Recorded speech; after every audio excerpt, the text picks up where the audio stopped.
बच्चों, हम क्लास 12 के गणित का अध्याय 9 अवकल समीकरण का अध्ययन कर रहे हैं। पिछले सेशन में हमने विविध प्रश्नावली अर्थात प्रश्नावली 9 के प्रश्न संख्या 9 तक के प्रश्नों को हल करना सीख लिया है। बच्चों, आज के इस सेशन में हम विविध प्रश्नावली 9 के प्रश्न संख्या 10 से लेकर के प्रश्न संख्या 12 तक के प्रश्नों को हल करना सीखते हैं। तो आइए देखते हैं क्वेश्चन नंबर 10। देखिएगा बच्चों, हल करते हैं क्वेश्चन नंबर 10 को। अब बच्चों, इन विविध प्रश्नावली में कौन से मेथड से हमें क्वेश्चन को सोल्व करना है, चर पृथक्करण से करना है, समघातीय से करना है या रेखिक से करना है, ये हमें इस क्वेश्चन को देख के पता करना पड़ेगा कि हम इसको कौन से मेथड से सोल्व कर सकते हैं। इससे पहले अगर 9.4 में देखा तो हमने चर पृथक्करण किया, 9.5 में हमने समघातीय से किया, ऐसे ही हमने 9.6 में लीनियर डिफरेंशियल इक्वेशन अर्थात रेखिक अवकल समीकरण को हल करना सीखा था। तो बच्चों, यहाँ विविध प्रश्नावली में हमें देखना पड़ेगा कि कौन से मेथड से, कि समघात से होगा, लीनियर से होगा या होमोजीनियस से होगा। तो देखते हैं बच्चों, इसको हल करते हैं। देखिएगा, हमें दे रखा है y e की power x upon y dx is equal to x e की power x upon y plus y square dy, ये हमें दे रखा है। अब बच्चों देखिएगा, इसको सोल्व करते हैं। तो बच्चों, इसके लिए हम dy इधर ले आते हैं, तो y e की पावर x अपॉन y, ये dx और इस dy को हम लेफ्ट साइड में लाएंगे तो dy, और राइट साइड में हमारे पास में x e की power x upon y plus y square बचेगा। ठीक है बच्चों, अभी देखिएगा आगे सोल्व करते हैं इसको, या हम इसको लिख सकते हैं y e की power x upon y dx upon dy, और बच्चों इसको भी हम लेफ्ट साइड में ले आएँ तो माइनस x e की पावर x अपॉन y, और यहाँ पे राइट साइड में y स्क्वायर बचेगा।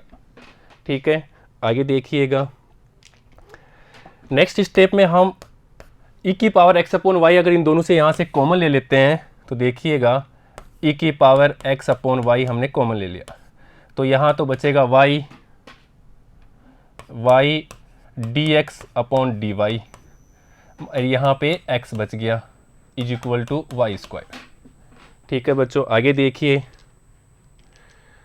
और अब हम y स्क्वायर को भी लेफ्ट साइड में ले आए तो या इसको लिख सकते हैं e की पावर x अपॉन y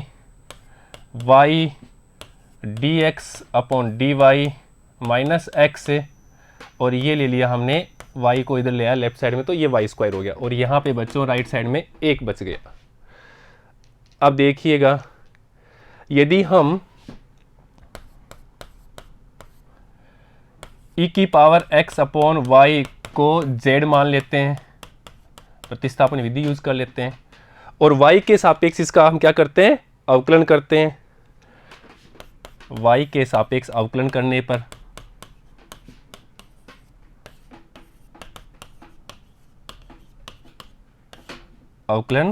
पर तो बच्चों इसका हम अवकलन करते हैं y के सापेक्ष, तो देखिएगा ये e की पावर x है, तो ये e की पावर x की जगह क्या है, x अपॉन y, ऐसे कैसे। अब हमें x अपॉन y का भी करना है y के सापेक्ष, तो बच्चों अंश और हर का रूप में अर्थात y का स्क्वायर, हर ऐसे कैसे y dx upon dy minus, अब हम किसका करेंगे, x का करेंगे, तो यह x और y का dy बाई dx तो 1 हो जाएगा इज इक्वल टू, यहाँ पे बच्चों देखिएगा z का करेंगे तो dz अपॉन dy, उसका भी y के सापेक्ष कर दिया हमने अवकलन। देखिएगा आगे, और देखिएगा यहाँ से देखो बच्चों, और इसको हम दे देते हैं समीकरण 1 दे देते हैं यहाँ से, और ये समीकरण 2 दे देते हैं। अब समीकरण 1 में देखो बच्चों, ये क्या है, 1 के बराबर है, तो समीकरण 1 और 2 से, समीकरण 1 व 2 से, और समीकरण 1 में ये किसके बराबर है, 1 के बराबर, इसलिए इसकी जगह क्या लिखेंगे अपन, 1 लिखेंगे। ये देखो बच्चों e की power x upon y bracket में y dx upon dy minus x upon में y स्क्वायर, वो किसके बराबर है, 1 के, तो यहाँ पे लिख देंगे अपन 1। इसलिए 1 equal to D Z upon D Y. ठीक है बच्चों, चर पृथक्करण कर लेते हैं इसका, अर्थात डी वाई, या इसको लिखें अपन D Z equal to D Y. इसको देते हैं समीकरण 3, और समीकरण 3 का दोनों पक्षों में समाकलन करने पर, समाकलन से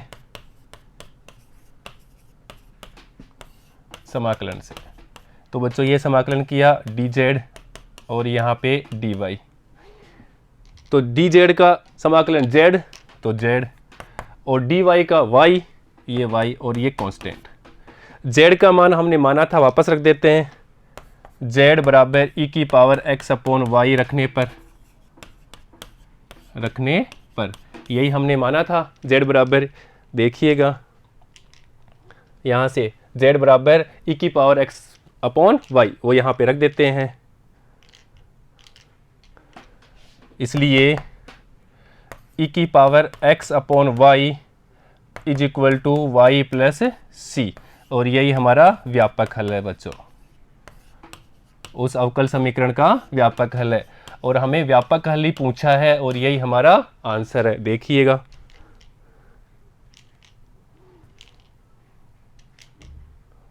ये देखिए बच्चों, समीकरण अवकल समीकरण है, इसका हमें हल पूछा है, अर्थात व्यापक हल। और विशिष्ट हल के लिए हमें कंडीशन देता x बराबर 0 या y बराबर 0, x बराबर 1, ये कुछ भी हमें कंडीशन देता तो हम उसका विशिष्ट हल निकाल देते। व्यापक हल में वो मान रख के c का मान निकालते और वापस c का मान व्यापक हल में रख देते तो हमें विशिष्ट हल मिल जाता। परंतु हमें तो यहाँ पे ओनली व्यापक हल ही पूछा है, उसका एक हल पूछा है और हमने उसका हल निकाल लिया। तो ऐसे बच्चों इसको हम सोल्व कर लेते हैं। ठीक है बच्चों, नेक्स्ट देखते हैं क्वेश्चन नंबर 11। देखिएगा, और क्वेश्चन नंबर 11 में एक थोड़ा संकेत भी दे रखा है, हिंट दे रखा है हमें कि x माइनस वाई को t भी माना है। अवकल समीकरण दे रखा है x माइनस वाई ब्रैकेट में dx plus D Y is equal to dx minus D Y का। इस यहाँ पे देखो बच्चों, विशिष्ट हल पूछा है तो हमें व्यापक हल निकालना है, उसके बाद में विशिष्ट हल निकालना है। और विशिष्ट हल के लिए हमें दिया हुआ है कंडीशन y बराबर -1 और x बराबर 0, इसलिए हम कॉन्स्टेंट जो मानेंगे c उसका मान निकालेंगे तो हमें विशिष्ट हल मिल जाएगा। देखिएगा, तो दिया है हमें अवकल समीकरण दे रखा है x माइनस वाई ब्रैकेट में dx plus D Y is equal to dx minus D Y, ये हमें दे रखा है बच्चों। देखिएगा, तो पहले तो हम यहाँ पे मल्टीप्लाई कर लेते हैं, तो dx से करते हैं तो ये x dx, फिर y से करेंगे dx को तो माइनस वाई dx। अब हम dy से करते हैं तो देखिएगा plus x D Y minus Y D Y is equal to D X minus D Y, ये हमने कर लिया। अब बच्चों y के स्टेप एक तरफ लेते हैं और x के dx के स्टेप राइट साइड में ले जाते हैं। तो देखिएगा, y के स्टेप रख लेते हैं यहाँ से, तो पहले इसको लिख लेते हैं x D Y minus y, इसको लिखा हमने y डी, y का स्टेप बच्चों यहाँ से minus x D Y minus Y D y, और वहाँ से भी लाएंगे प्लस का डी वाई। अब देखो राइट साइड में हम dx के ले जाएंगे तो ये y को ले जाते हैं पहले, तो y dx, ये जाएगा तो माइनस का हो जाएगा, ये प्लस का था तो माइनस का, ये प्लस का है तो माइनस का हो गया, माइनस x dx, और यहाँ पे ऑलरेडी प्लस का dx है बच्चों, यहाँ पे हमारे पास में लेफ्ट साइड में dx बचा हुआ। अब देखो यहाँ से हम dy कॉमन ले लेते हैं, तो ये x माइनस वाई प्लस 1, ये dy ले लिया। लेफ्ट साइड में भी dx ले लेंगे तो y minus x plus 1 dx। ठीक है बच्चों, इजी क्वेश्चन था, बस हमें इसको dy बाई dx के रूप में बनाना है। तो देखिएगा dy by dx is equal to y minus x plus 1 upon x minus y plus 1, ये हमें प्राप्त हो गया। अब बच्चों हिंट दे रखा है, इसको देते हैं समीकरण 1। हिंट में दिया है कि x माइनस वाई को t मानना है। किसको t मानना है? x माइनस वाई को दे रखा है t मानना है। तो बच्चों हर में भी x माइनस वाई के रूप में लिख सकते हैं, अर्थात या इसको लिख सकते हैं या dy by d x is equal to 1 minus x minus y लिख सकते हैं। अभी डी एक्स माइनस वाई हो गया और अपॉन में x माइनस वाई प्लस 1, ये हमने लिख लिया। अब देखिए प्रश्नानुसार हमें दे रखा है कि x minus y equal to t, ये हमें दिया हुआ है, इसको मान लेते हैं। इसका हम अवकलन कर लेते हैं, x के सापेक्ष अवकलन कर लेते हैं। तो ये 1 minus D y by d x is equal to d t upon d x, अवकलन कर लिया। अब देखिए हमें क्या चाहिए, d y by d x चाहिए, तो इसको इधर लेफ्ट साइड कर लेते हैं। तो 1 minus d t upon d x is equal to D y by d x, इसको देते हैं समीकरण 3। अब समीकरण 2 और 3 से देखो बच्चों, यहाँ d y by d x का मान यहाँ से रखेंगे 1 minus d t upon d x, समीकरण 3 से। तो देखिएगा समीकरण 2 व 3 से, समीकरण 2 व 3 से, तो यहाँ पे लिखेंगे अपन लेफ्ट साइड में 1 minus d t upon d x is equal to, right side में देखो बच्चों t मान लिया इसको, तो 1 माइनस टी, तो ये लिखेंगे 1 माइनस टी अपॉन में देखो इसको t है तो t प्लस 1, तो यहाँ लिख दिया हमने t प्लस 1। ठीक है, अब देखिएगा आगे क्या किया हमने, x माइनस 1 की जगह t लिखा और इसकी जगह हमने 1 minus d t upon t x की जगह d y by d x रखा। देखिए अभी, या इसको लिख सकते हैं अपन 1 माइनस इसको इधर ले आते हैं, इसको इधर ले आते हैं, तो देखिएगा 1 minus t upon t plus 1 is equal to, ये प्लस का हो जाएगा d t upon d x. ठीक है बच्चों, लेफ्ट साइड में एलसीएम ले लेते हैं, तो देखिएगा t प्लस 1 एलसीएम ले लिया, तो t प्लस 1 और minus 1 plus t equal to d t upon d x. Plus 1 से माइनस 1 कैंसिल, तो टू टी प्लस टी क्या हो गया 2t, तो यहाँ लिखते हैं अपन 2t और यहाँ पे t plus 1 equal to d t upon d x. अब देखिएगा चर पृथक्करण कर लेते हैं, चर पृथक्करण से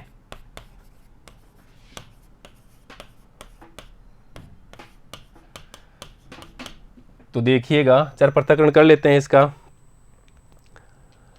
तो यहाँ पे तो dt को इधर ले आते हैं, dx को इधर ले आएंगे, तो देखो इसको लिख सकते हैं 2dx is equal to t plus 1 upon t और ये dt, इसको दे देते हैं अपन समीकरण 3 दे दिया, 4 दे देते हैं इसको, समीकरण 3 है तो इसको 4 दे देते हैं, ये समीकरण 4।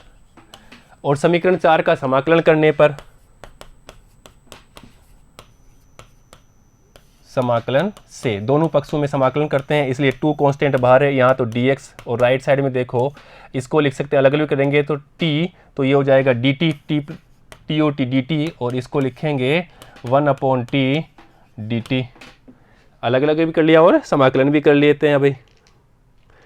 तो ये तो हो जाएगा 2x यहाँ पे t और ये हमें log मोड t और ये ले लिया कांस्टेंट c। ठीक है बच्चों, अभी देखिएगा t का मान हमने क्या लिया था x माइनस वाई, वो रख देते हैं यहाँ पे, t बराबर x माइनस वाई वापस रख देते हैं यहाँ पे, तो t बराबर x माइनस वाई पुट करने पर, प्रतिस्थापित करने पर, तो लेफ्ट साइड तो हमें ऐसे क्या रहेगा 2x इक्वल टू यहाँ रखा हमने x minus y plus log mod x minus y plus c, ये हमारे पास व्यापक हल प्राप्त हो गया बच्चों, व्यापक हल।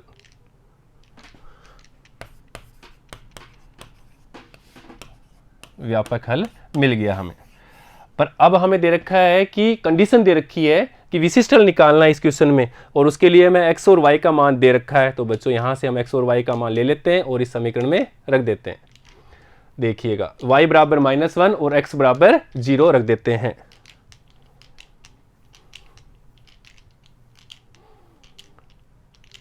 तो यहाँ रख देते हैं इस व्यापक हल में x बराबर 0 और y बराबर -1 रखने पर, देखो तो ये 0 रखेंगे, 0 इज इक्वल टू 0 माइनस और ये -1 हो गया तो +1, ऐसे ही लोग 0 माइनस माइनस प्लस ये 1 प्लस c तो बच्चों इसको लिख सकते हैं 0 इक्वल टू 1 प्लस ये भी 0 हो गया c, तो यह c बराबर -1 मिल गया हमें। कांस्टेंट का मान -1 लिख दिया। अब ये -1 मान हम समीकरण इसको 5 दे देते हैं, व्यापक हल को समीकरण 5 दे देते हैं, इसको समीकरण 5। तो यहां पे हम c का मान -1 रख देते हैं बच्चों, देखिएगा। तो c बराबर -1 समीकरण 5 में रखने पर, समीकरण 5 में रखने पर,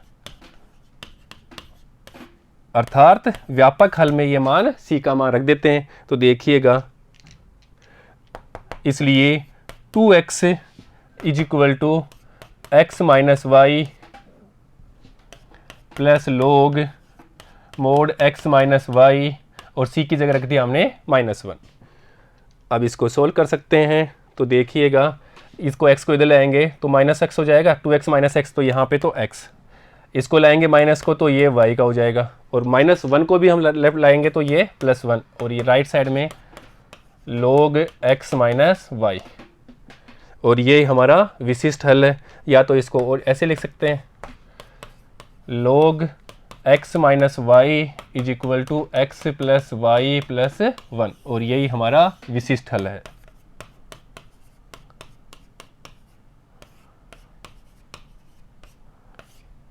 और हमारा आंसर है बच्चों।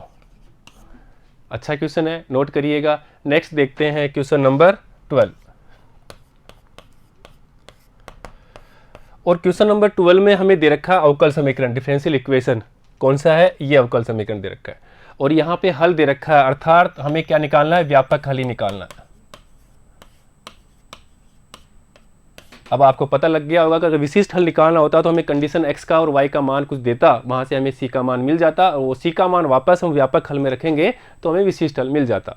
अब ये पता करना है कि ये कौन से रेखिक से होगा, या समघात से होगा, या फिर चर पृथक्करण से होगा। देखते हैं, इसको सोल्व करते हैं। देखिए, तो e की power -2√x upon √x minus y upon √x, और ब्रैकेट में है dx upon dy is equal to 1 दे रखा है। x का मान 0 नहीं होना चाहिए, ये कंडीशन दे रखी है एक।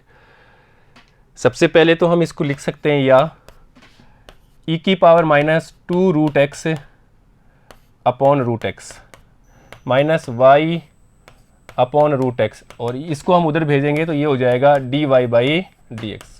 इसको हमने राइट साइड भेज दिया तो क्या हो गया? dy/dx। अब देखो बच्चों, ये लीनियर लग रहा है, देखो कैसे लग रहा है, x का फलन हो जाएगा, तो हम लिख सकते हैं इसको dy/dx, इसको उधर ले जाएंगे तो प्लस का y अपॉन √x, और यहाँ पे लेफ्ट साइड में ये का ये बचेगा, तो इसको लिख देंगे e की पावर -2√x अपॉन √x, समीकरण 1 दे देते हैं इसको। अब देखो बच्चों, dy/dx y upon √x is equal to e की पावर -2 √x अपॉन √x, अर्थात ये x का फलन हो गया। और ये किस प्रकार का रूप है वो देखो बच्चों, अवकल समीकरण का रूप। और ये बच्चों है हमारे पास dy/dx जो हम पढ़ चुके हैं, plus py equal to q रूप का है। हम समीकरण 1 और 2 के क्या कर लेते हैं, अभी कंपेयर कर लेते हैं तुलना करने पर। समीकरण 1 व 2 से तुलना से, समीकरण 1 व 2 की तुलना करने पर, और तुलना करेंगे तो हमें p और q का मान मिल जाएगा, और उसके बाद में हम उसका इंटीग्रेटिंग फैक्टर निकाल लेंगे और उसका हल निकालेंगे। तो देखिएगा, इसलिए p इक्वल टू, p का मान देखो 1/√x आएगा, p इक्वल टू 1/√x, तो p लिख देंगे 1/√x। और q देखिए बच्चों, q हो जाएगा e की power -2√x upon √x। q का मान देखो, ये q का मान, और e की पावर -2√x अपॉन √x, और p और q का मान हमें मिल गया। अतः व्यापक हल, व्यापक हल ये dy by d x plus p y equal to q, x का फलन है और उसका व्यापक हल होता है y इंटीग्रेटिंग फैक्टर। पहले हम इसका इंटीग्रेटिंग फैक्टर निकालते हैं बच्चों, देखिए पहले हम इंटीग्रेटिंग फैक्टर निकालते हैं इसका, इसलिए इंटीग्रेटिंग फैक्टर, और इंटीग्रेटिंग फैक्टर होता है e की पावर समाकलन p dx, ये इसका इंटीग्रेटिंग फैक्टर होता है। p का मान हमें मिल गया 1/√x, वो रख देते हैं, इसलिए integrating factor is equal to e की पावर 1/√x dx, और 1/√x dx का समाकलन हम जानते हैं 2√x होता है, इसलिए integrating factor is equal to e की पावर 2√x मिल गया हमें। समीकरण देते हैं इसको 3। देखो बच्चों, पहले हमने समीकरण 2 तक दिया तो इसको 3 दे दिया। अब हम इसका हल जानते हैं, अतः व्यापक हल,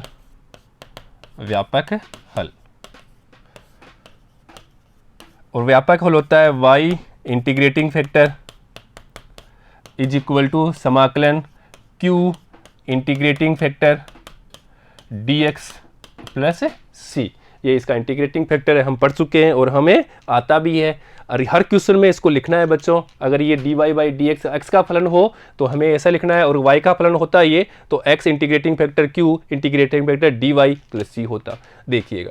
और इंटीग्रेटिंग फैक्टर का मान समीकरण 3 से यहाँ पे रख देते हैं, इसलिए y और इंटीग्रेटिंग का फैक्टर का मान लिखा e की power 2√x is equal to q का मान, देखिए q का मान है हमारे पास में e की पावर -2√x अपॉन √x, और इंटीग्रेटिंग फैक्टर का मान है e की पावर 2√x, और ये बच्चों dx, और ये constant.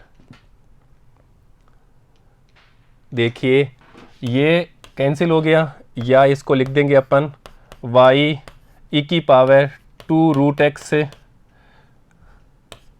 Is equal to 1/√x से बचेगा dx प्लस c, और इसका समाकलन हम जानते हैं, फिर इसका समाकलन कर लेते हैं। या y इंटीग्रेटिंग फैक्टर है e की power 2√x is equal to, इसका समाकलन करेंगे तो वही आएगा 2√x हो गया, और बच्चों ये कांस्टेंट, और यही इसका व्यापक हल है, और हमें इसका व्यापक हल ही पूछा है बच्चों। देखिएगा इसका व्यापक हल, अगर विशिष्ट हल पूछा तो हमें विशिष्ट हल अगर इसमें पूछा होता तो हमें x और y का मान इसमें क्वेश्चन में दे रखा होता, और उसकी सहायता से हम c का मान निकाल लेते, और इस कांस्टेंट का मान वापस इसमें रख देते यहाँ पे अवकल समीकरण में, जो हमें मिला है यहाँ पे इसके हल में, तो हमें इसका मिल जाता। तो बच्चों यही हमारा व्यापक हल है, और हमारा आंसर है बच्चों, नोट करिएगा बच्चों। तो बच्चों आज हमने इस सेशन में विविध प्रश्नावली 9 के प्रश्न संख्या 10 से लेकर के प्रश्न संख्या 12 तक के प्रश्नों को हल करना सीखा है बच्चों। नेक्स्ट सेशन में हम विविध प्रश्नावली के 12 से आगे के प्रश्नों को हल करना सीखेंगे। ठीक है बच्चों, धन्यवाद।